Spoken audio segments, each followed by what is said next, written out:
So today we have an interesting geometry question. This was the original question, means yes, you can see only the outlines.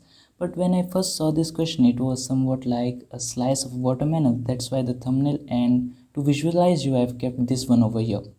And this third one, the extra one I have kept because in geometry question we draw many lines, angles, this angle, that angle, the sides. So all of them does not get messed in a single diagram. That's why I have to use two diagrams, and this one to just make you visualize that why it's called watermelon geometry question. So first of all, let us have the data of this question. So let's zoom out the diagram. So the question is somewhat like this way. It's a quadrant of a circle, means it's a sector having one of its angle equals to 90 degree. There's a tangent and the point of contact is P, and at the extremities of this tangent you draw two perpendiculars and their heights are 3 and 6. Now the challenge is, what's the area of this quadrant? Yes, you have to just find the area of this quadrant, and if you will talk about a slice of watermelon, then we can say what is the edible area. So no problem, let us see the solution. So first of all, let's use this diagram and see the solution. So as in geometry question, whatever data is been given, means it's a tangent given, it's that this, we have to just focus and use that data. Whichever things has been given, it's been given because of some reasons, so we have to just use. So P is a tangent, so means this point of P is a point of tangency, so let us use that. So from the center of the circle I draw a line at P, so it will be perpendicular over here. Yes, now what can I observe over here is that this single line is there, and from here three perpendiculars are drawn, this 3, this 6, and this one as the radius. So these three lines are there, and before that, first of all, let's mark the radius of this quadrant, that would be x, this also x, and from the center to the boundary, means it's also the radius and it's also equals to x.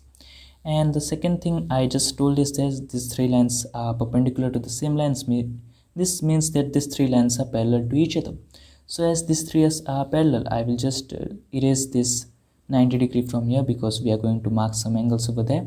So I'm joining from here to here and from this point to that point. Yes, and as this line, that is the line having the length 3, and the line that's this one, this both are parallel, so by alternate interior angles, this angle over here, assume it's theta, then this angle would also be equals to theta by alternate interior angle.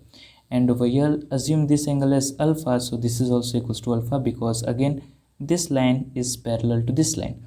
So this alpha equals to alpha, theta equals to theta was just because of the alternate interior angles. Yes, now let us use some properties from here. So before that, again some namings of the line. Let this line be equals to n, and let this line be equals to m. Yes, n and m. Now what we are going to use is the cos of any angle in 90 degree and cosine rule in any of the triangle. So let us do that. So first of all, let me change the color. Yes, now look in this right angle triangle over here, this 3, 90 degree, and one of its angle equals to theta and hypotenuse equals to n. So in this triangle, if I will take the value of cos theta, so it would be equals to base, that is equals to 3, and hypotenuse, that is equals to n. So this is the value of cos theta in that particular right angle triangle. Base is equals to 3 and hypotenuse equals to n. And now let's have the cos theta according to the cosine rule in this triangle. So according to the cosine rule, let us have that. So cos theta is equals to square of the adjacents added together. So one of its adjacent side is n, the other is x, and the opposite is x. So just have a note of that, and I'm going to write it down over here. So square of the adjacents added together, so x square plus n square minus the opposite square, so opposite is x, so minus x square, upon 2 times product of adjacents, that is n times x. Just have a note from here again. In this triangle, cos theta equals to n square plus x square minus this opposite x square, and upon 2 times nx. This is the cosine rule in any of the triangle. Yes, so in this I can see x square and x square got cancelled out, so it remains n square upon 2 times nx, and cancel with this, so it's equals to n upon 2 times x, and that is the value of cos theta again, that is n upon 2 times x. Now we have already the value of cos theta, that is 3 upon m. Now we obtain the value of cos theta, that is n upon 2 times x. So as they are LHS is already equal, that is cos theta, so their RHS can be compared now, and it would be 3 upon n, that is equals to n upon 2 times x. So from here I get that n square is 3 into 2, 6 times x. It's the value of n square, and only value of single times n would be under root 6x. Yes, under root 6x. In under root 6 is also there and x is also there. So n square and n has been found. Now it was like comparing the cos theta in that smaller triangle and that the bigger one. Now let us have the another, that is the alpha. Let us use that data now. So in this triangle over here, now we will use the cos alpha in this, so it's very normal. So let us use that. So first of all, look over here, means here alpha is there. So according to cos in normal right angle triangle, cos alpha is base, that is 6, and hypotenuse is n, not n, m.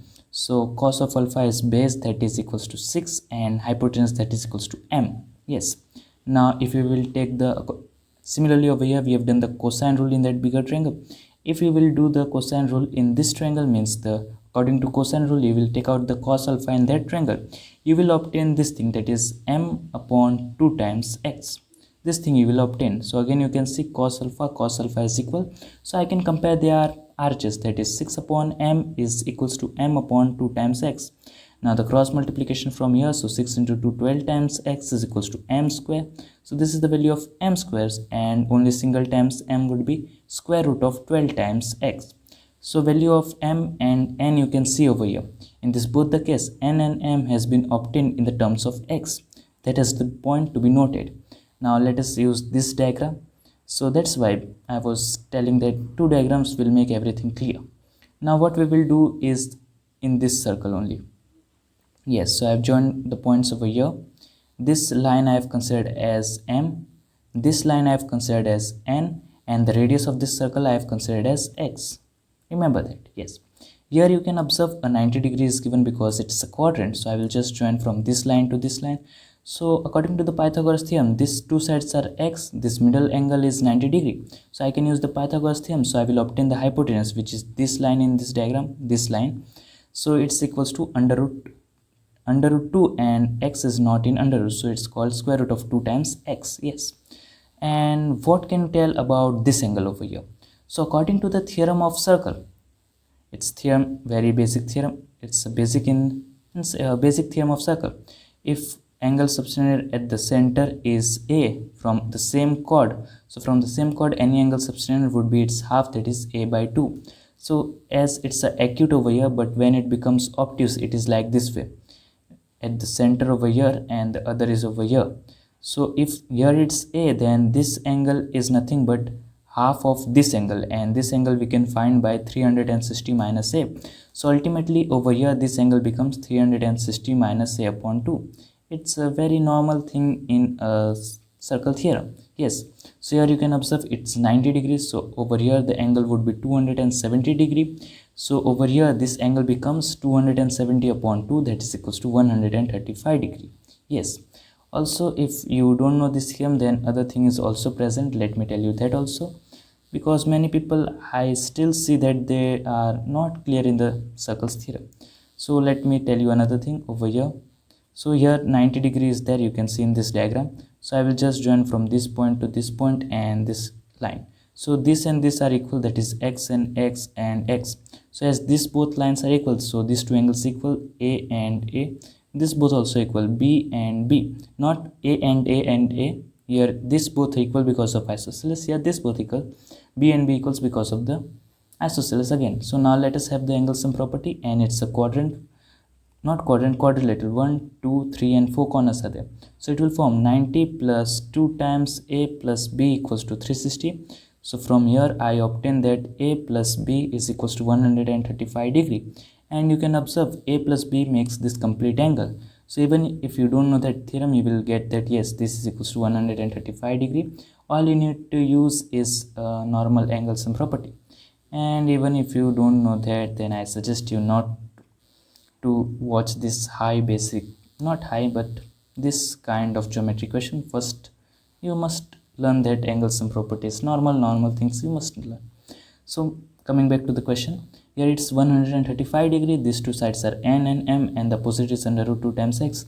So are already the viewer of mine, you must have guessed I am going to again use the cosine rule final time. So cos of 135 degree, that is the middle angle, that is equals to square of adjacents added together, that is n square plus m square. So n square plus m square minus the opposite square, that is under root 2 times x the whole square. So it will give me 2 times x square upon 2 times product of adjacents, that is n and m. Now a simple trigonometry, cos of 135 is equals to cos of 180 minus 45, that is equals to negative cos of 45, because cos of 180 minus 45 will lead me to the second quadrant, and in that the value of cos is negative, so it's negative cos of 45 degree, so it's negative 1 upon square root of 2. So instead of cos 135, I will write this value, that is negative 1 upon square root of 2, that is equals to, now look over here, n square plus m square. So value of n square and m square we already have, so n square is 6x, m square is 12x. So n square plus m square is there, so 6x plus 12x will give me 18 times x, and minus 2 times x square. You can observe I am going to get an equation in the terms of x only. Now in the denominator is 2 times n times m. So now over here, n is square root of 6 times x, m is square root of 12 times x. So under root 6, let it be 6, I have written x. Under root 6 under root x is the value of n, and under root 6 under root 2 under root x is the value of m. It can be factored out and written like this way, the values of n and m. And when I will multiply this both, I can say square root of x will give me single x, square root of 6 will give me single 6, and only the square root of 2 will remain as the square root of 2 only. So n into m is giving me 6 times x times under root 2. Yes, so it would be this 2 already present according to the cosine rule, and n and m, the product I got is under root 6 into 6 times x. So under root 2 got cancel out, 2 into 6 12x, and that will go over there, so negative 12 times x, that is equals to 18 times x minus 2 times x square. So now changing the signs and dividing both the sides by 2, so I get that 2 times x, not 2 times x square, x square minus 9x, and that is equals to 6x. So from here I get that x square minus 15x is equals to 0, x taken common out, x minus 15 is equals to 0. So from here I get that x is equals to 0, or else x is equals to 15. Now remember that x is the radius of some quadrant and it cannot be equals to 0. So only possible here is that x is equals to 15, and that's our answer, that the radius is equals to 15. But here the question doesn't get over, just a little spice at the end, area of the quadrant. So we know that, removing this question mark and writing the final solution. Area of the quadrant, we know it's pi the radius square upon 4. So radius we get is 15, so 15 square is 225 into pi upon 4, and I am not going to simplify this further.